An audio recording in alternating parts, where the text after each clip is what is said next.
जय जगन्नाथ फ्रेंड्स। ओढ़नी रे देखिबे घर लोकों सामने ज्योति कहिबे जे अपा घाई तले पवन बाबू को ठेली देथिला। जीवंत प्रमाण आपण समस्त सामने कही पवन को इशारा करिवे।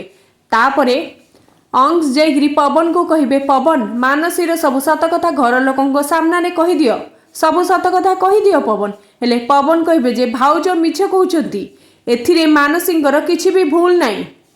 तापरे किछि समय परे ज्योति पवन को पाखक जीवे आ पवन रो गोड़ हाथ धरिबे, कहिबे पवन बाबू मु मिछ कहूनी, सब सत कथा तमे खोली कहि दियो।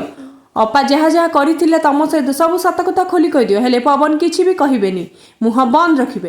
तापरे ज्योति जीवे जीवन को पाखक आ कहिबे, सान बाबू तमे कोन मते विश्वास करून कि?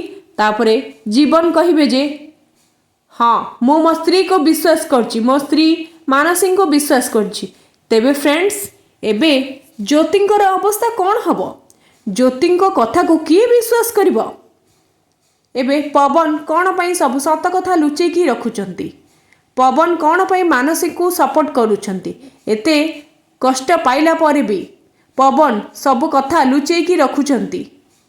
मानसी को मुखा कौन पाई खोलु नाहंती?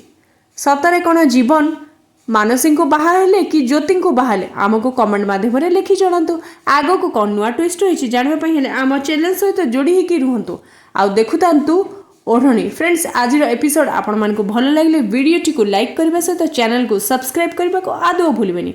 हाँ आपण सांग मान सहित वीडियोटी को शेयर करदे। जय जगन्नाथ फ्रेंड्स, धन्यवाद।